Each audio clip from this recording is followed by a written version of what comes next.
Hey, what is up guys, welcome back to the channel and welcome back to Gran Turismo 7. So it is time to finish up my update 1.42 car reviews, at least for now, until I get my hands on the, I guess, controversial 4.5k Bulgari VGT towards the end of next month. This is the Genesis X VGT, the viewers gift campaign reward car, the one that seems to be currently glitched and people receiving, I guess, 3 or 4 of these nearly every day for free. But sadly, I'm not in that category, but let's go ahead and review it. We'll start off first with the price point. Obviously, if you took part in the viewers campaign in December, you'll be getting a ticket for this for free. In fact, you would have got 2, meaning that you can sell them for around about 500k a piece. If not, you're talking 1 million credits to get your hands on this. It is 4-wheel drive, 869 brake horsepower, super turbocharged, and obviously a pretty weighty car at 1,060 kilograms. Now, the downside of this vehicle, which is typical for a lot of VGTs, is complete lack of customization options and upgrade options. And well, it is just a trend really for the majority of these cars that they're very much untouchable. However, this is one of the cars that comes along as a VGT that can actually be customized as a very decent grinding car, which you'll probably see that video tomorrow for an 800 pp build. Now, in terms of the vehicle itself though, we're going to go ahead and review it in GT7. Obviously, it's a car that we don't have any real world reference for, so in terms of the car itself, I'll give you a bit of a rundown. It's a collaboration between Genesis and obviously Polyphony themselves as part of their, I guess, 10th anniversary special for the VGT program. Obviously been running for 10 years now, and whilst the majority of VGTs turn out to be, I guess, pretty terrible, there is a few hidden gems in there, but again, that's very few and far between. So where does the Genesis X relatively sit in comparison, well, to the rest of them? Is it good, is it bad, or does it kind of sit in this middle ground of being okay but flawed? And I'm going to go straight away and say this is an okay vehicle, but it's very, very flawed, at least in its standard form, and that's what we're going to be reviewing here today. In its standard form, it's a very, very quick car. Obviously, the whole super turbo kind of got me fairly excited for this car, and I'd definitely go on to say that in terms of its straight line speed, this is certainly where this car excels. It's a very, very quick car off the line. It goes on to reach some ridiculous top speeds, well in excess of 230 miles per hour. Overall, this car is certainly no slouch, and I'd say that the speed actually fits the style, which is might sound a little bit weird to some, but to me it makes total sense. This is a very sort of sleek, muscular design of a vehicle, and I feel like in terms of that top end speed and just how fast this thing shoots up there, it is really kind of reminiscent of the style of this vehicle.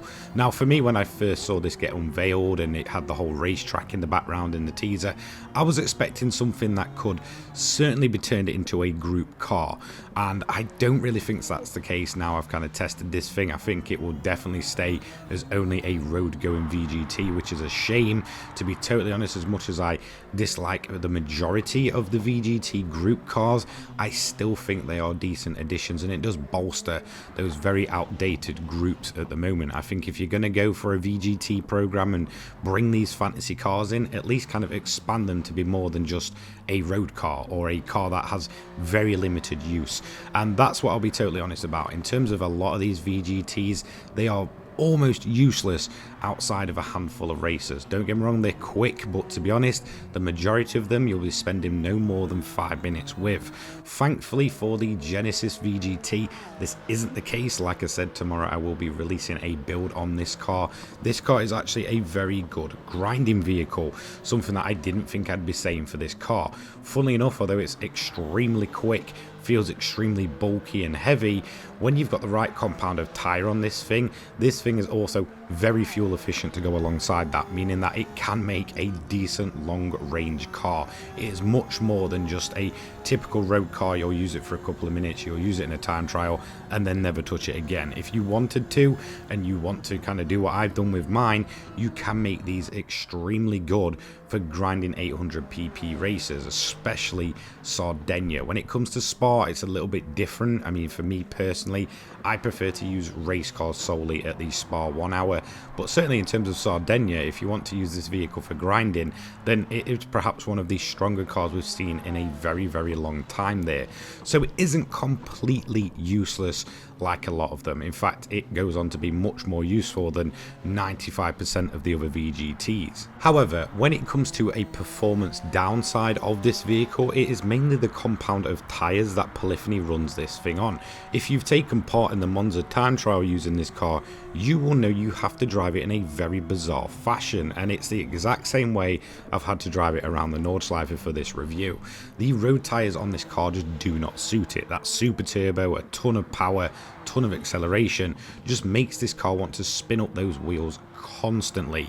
You will find yourself mainly cruising around in anywhere from 4th to 5th to 6th gear, even at relatively low speed corners, to ensure that the rear end of this thing isn't constantly spinning up.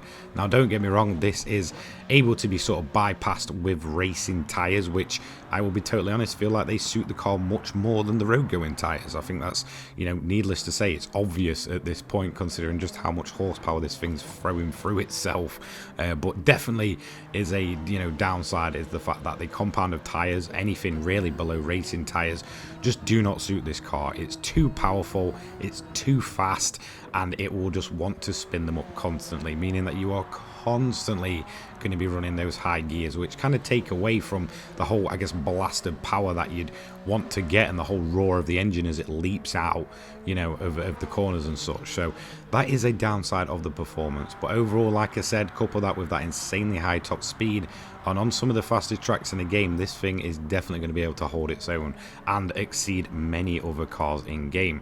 Now, from a styling standpoint, maybe it's just the bright orange paint job and the relatively minimal styling to this and very muscular style to it, that it reminds me very much of the old Dodge Copperhead that we saw in the likes of Gran Turismo 1. I believe there was a ton of controversy through that car that it had to be renamed something like the Dodge Concept Car, but I'll always kind of know it as the, you know, the Copperhead. If you remember that car, the concept car that was kind of on offer, I think, for completing all gold on the original first ever license test in Gran Turismo 1, you'll probably be getting a few flashbacks of that vehicle when it comes to just looking at this thing. It feels very reminiscent of that car, and I absolutely love it from a design standpoint.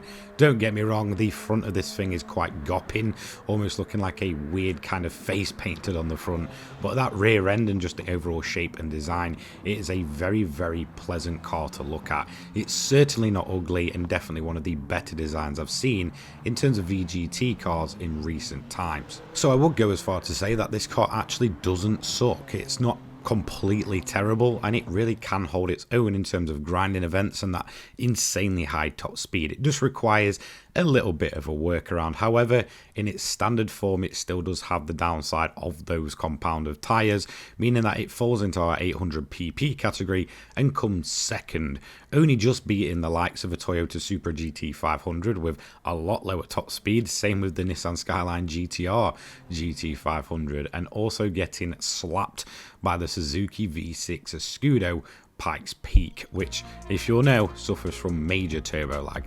So overall, this isn't a bad car at all. It just needs a few workarounds, and I'm sure, well, you can make the most of a bad situation. Yes, it's a VGT. Thankfully, it does have at least some uses. Massive thank you to all of my channel members. Feel free to join. I will be massively grateful. Thanks to JRO49, Carl Wyatt, Phil Wilmot, Dominic Saylor, Dan, Sean, and Chris75572. Big thank you to you guys for supporting the channel. I'll see you all in the next one. Take care, guys. Peace.